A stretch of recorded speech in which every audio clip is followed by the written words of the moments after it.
Meu nome é Elisa, e hoje quero compartilhar com vocês uma história real que marcou profundamente a vida da minha família. Uma história de traição, sofrimento e maldições, e, por incrível que pareça, redenção. Tudo começou com meus avós, Clarice e Ernesto. Eles eram casados havia muitos anos, tinham 3 filhos pequenos e levavam uma vida simples, mas tranquila, em um bairro do interior de Minas Gerais.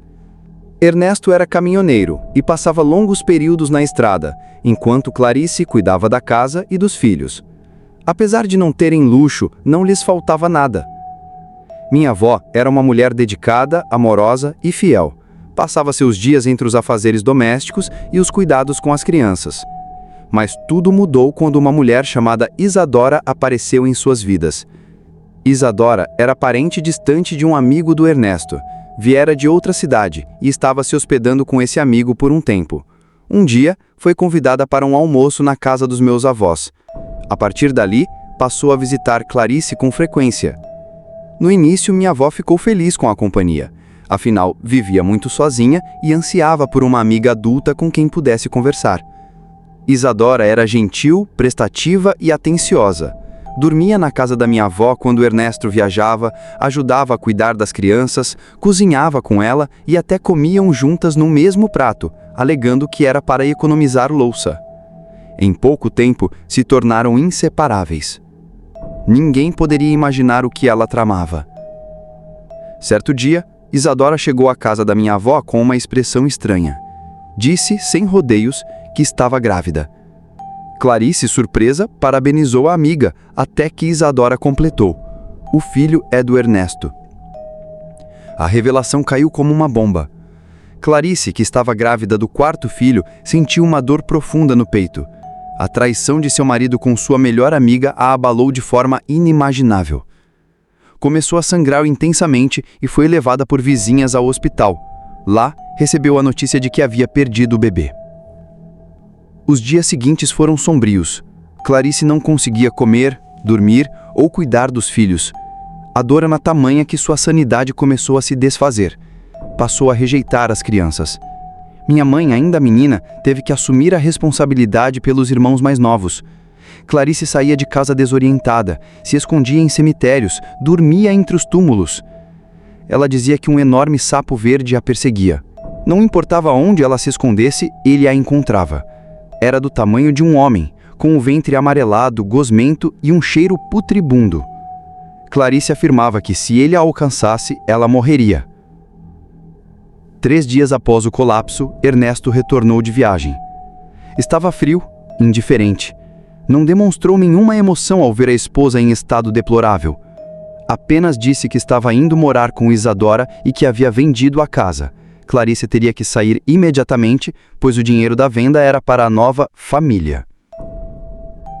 Sem ter para onde ir, Clarice voltou para a casa do pai, seu Firmino, levando os 3 filhos pequenos. Ele logo percebeu que algo muito errado havia acontecido. Procurou então uma benzedeira conhecida do bairro.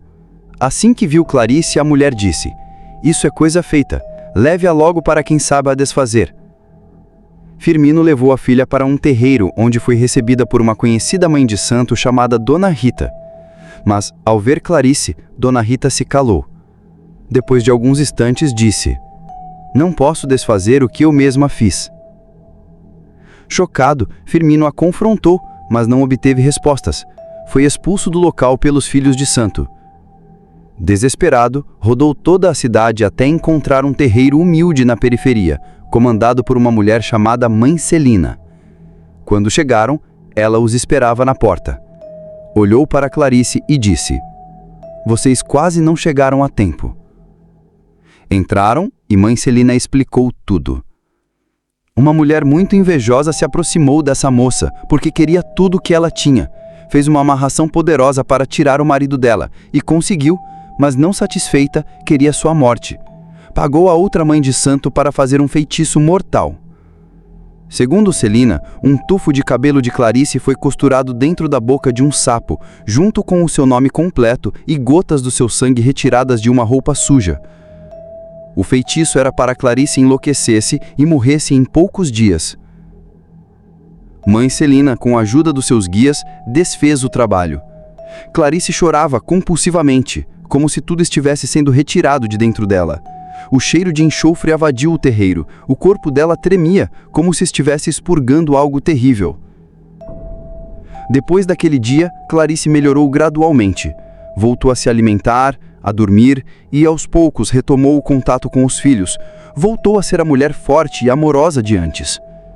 Semanas depois, Ernesto apareceu na porta da casa do sogro. Chorava, pedia perdão, dizia que havia sido enfeitiçado. Clarice, por amor e pelos filhos, o perdoou. Recomeçaram do zero, pois haviam perdido tudo, mas reconstruíram sua vida. Isadora ainda tentou reaproximar-se de Ernesto, mas ele não cedeu. Foi então que ela desapareceu da cidade. Disse a alguns conhecidos que havia perdido o bebê e partiu para outro estado. Anos depois, um rapaz bem vestido e educado apareceu na porta da casa dos meus avós. Disse ser filho de Ernesto. Isadora havia mentido. Criou o menino sozinha, mas nunca revelou quem era seu pai. Ele descobriu depois de insistir muito e quis conhecer sua verdadeira família. Clarice o recebeu como um filho. Não era ele o culpado pelas escolhas da mãe. Hoje, meus avós são 2 velhinhos apaixonados. Têm filhos, netos e bisnetos. A casa deles é cheia de amor, barulho de crianças e cheiro de café fresco. Já Isadora vive sozinha, doente, rejeitada até pelos próprios filhos. Obesa, inchada, acamada. Seu rosto deformado lembra exatamente a descrição do sapo horrendo que minha avó via em seus surtos. Coincidência? Ou a prova viva de que tudo que plantamos, um dia colhemos? E cabe a cada um escolher se irá semear amor ou maldição. Meu nome é Marina e essa é a história de um pedaço profundo da minha vida, marcada por silêncios, revelações e pela figura complexa do meu pai. Todos os nomes, cidades e detalhes foram modificados por motivos de privacidade. O que permanece intacta é a essência do que vivi. Tudo começou no interior de Minas Gerais, numa cidadezinha escondida entre montanhas, onde moravam minha mãe, Clara, meus avós e boa parte da nossa família. Minha mãe conheceu meu pai, Renato, num baile de primavera em 1998. Ele era carismático, espontâneo, encantador. Poucos meses depois, aos 26 anos, minha mãe descobriu que estava grávida. A família da minha mãe era simples, muito religiosa e extremamente tradicional. Para os meus avós, uma filha solteira esperando um bebê era sinônimo de vergonha. Por isso, Clara escondeu a gravidez até o 6º mês. A barriga era discreta e ela sempre usava roupas largas, então ninguém percebia. Ela chegou a cogitar várias formas de interromper a gestação. Renato também não lidou bem com a notícia. Em uma das noites mais difíceis, ela foi dormir decidida a tomar uma atitude radical no dia seguinte. Mas naquela madrugada, algo extraordinário aconteceu. Ela acordou no meio da noite com uma pequena esfera de luz dançando ao seu redor. Era como uma bolinha de fogo suave, luminosa, que gerava em silêncio no ar. Clara o observou, encantada e ao mesmo tempo assustada, até que adormeceu novamente. No sonho, uma garotinha apareceu diante dela, sorrindo. Disse: "Oi, mamãe, sou eu. Meu nome é Elisa." Na manhã seguinte, Clara contou tudo para Renato. E, incrivelmente, ele disse que também tinha sonhado com uma criança naquela noite. A partir dali, decidiram seguir em frente juntos. Compraram uma pequena casa simples na beira da estrada e foram viver como família. Minha mãe diz que aquele período foi o mais feliz da vida dela. Renato era gentil, carinhoso, dedicado. Quando nasci, no começo dos anos 2000, fui recebida com muito amor. Meu pai me chamava de Estrelinha. Alguns meses depois do meu nascimento, houve uma festa popular na cidade. Meus pais iriam juntos, mas Renato foi antes, com alguns amigos. Clara e suas amigas foram depois, a pé, já que o local da festa ficava a cerca de 30 minutos de caminhada.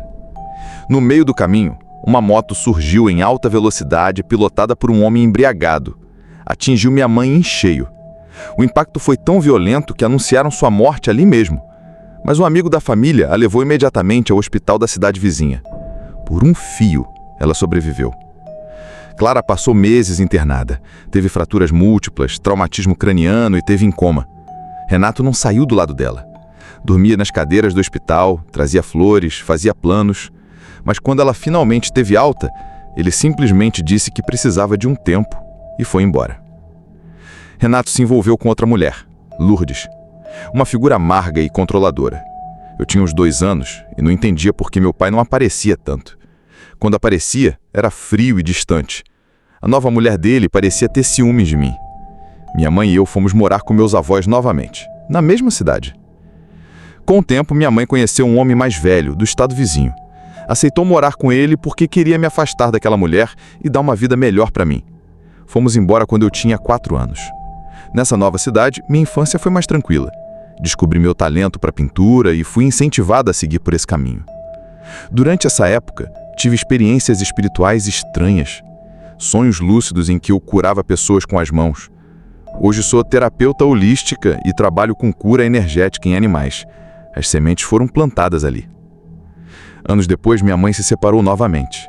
Voltamos para a cidadezinha mineira. Eu tinha 11 anos. Clara ganhava um salário mínimo e mal dava para nos manter. Procuramos Renato para que ele começasse a pagar pensão. Ele concordou, mas mandava apenas R$ 180 por mês. Quem trazia o dinheiro era Lourdes. Meu pai me tratava com indiferença quando estava com ela. Sozinho, mudava completamente. Me chamava de filha, me abraçava. Mas nunca lembrava meu aniversário. Nas poucas vezes que mandava chocolate na Páscoa, minha mãe não deixava eu comer. Tinha medo de estar envenenados. E, sinceramente, com Lourdes envolvida, era um medo justificável. Quando precisei de materiais escolares ou remédios, ele negou ajuda.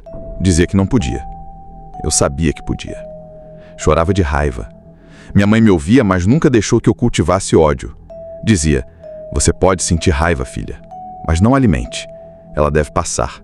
Senão, vira veneno." Aos 16 anos, num churrasco em casa do meu avô, vi meu pai chegar. Ele pediu perdão ao meu avô, disse que ainda amava minha mãe, que havia se perdido. No fim da festa, ele me levou até em casa e me deu um novo número de telefone. "Salva como papai, por favor. Me liga quando quiser. Me perdoa pela ausência. Eu sempre te amei, mesmo que não tenha conseguido demonstrar." Fui dormir esperançosa naquela noite. Pela primeira vez em muito tempo, senti que algo poderia mudar. Na manhã seguinte, Clara me acordou com os olhos marejados. Renato tinha sido assassinado. Alvejado com 3 tiros na cabeça numa estrada de terra. Recebi uma ligação de Lourdes. Sem emoção, apenas disse: "Seu pai morreu." No velório conheci parte da família paterna. Ouvi deles que ele sempre falava de mim, que queria se reaproximar, mas era dominado por Lourdes. Uma das minhas tias me deu a certidão de óbito. Guardei sem olhar. Dias depois, Lourdes me disse que não adiantava buscar nada na justiça, porque tudo que ele tinha, 2 imóveis e um clube recreativo, já estava no nome dela. Disse com frieza. Minha mãe quis procurar um advogado, mas eu disse que não estava pronta. Tempos depois, conheci um policial recém-transferido para a cidade. Tornamo-nos amigos. Em uma conversa, ele comentou sobre a morte de um chefe do tráfico local. Disse que a cidade estava mais tranquila. Perguntei o nome. Quando ele respondeu, meu coração parou. Era Renato, meu pai. O choque foi tão grande que fiquei sem chão. Aquilo explicava tanto: o afastamento, os medos, os segredos. Mais tarde descobri que havia indícios de que Lourdes encomendou a morte dele. Nada foi investigado. Tudo silenciado. Nessa época, eu comecei a sentir presenças em casa. Algo me acompanhava, me observava. Choros, sussurros, frio repentino. Eu sabia que era ele. Fui em busca de ajuda. Igrejas diziam que era coisa do demônio, mas eu sabia que não era. Aos 17 anos, fui a um centro espírita em uma cidade vizinha. Lá me disseram que sim, era o espírito do meu pai, e que ele precisava de ajuda para aceitar sua nova condição. Me deram um livro e disseram: "Leia em voz alta todas as noites. Ele vai aprender através de você." Assim eu fiz, por semanas, até parar de sentir a presença dele. Em 2023, minha tia me ligou. Disse: "Você não vai acreditar. Lourdes foi atropelada no mesmo cruzamento onde sua mãe quase perdeu a vida. Também por uma mota, também embriagado." Não vibrei com a notícia, mas senti que o universo tinha fechado um ciclo. Meses mais tarde, finalmente abri a certidão de óbito do meu pai. Descobri que ele e Lourdes nunca foram casados legalmente. Os bens, na verdade, estavam no nome dele. Procurei um advogado.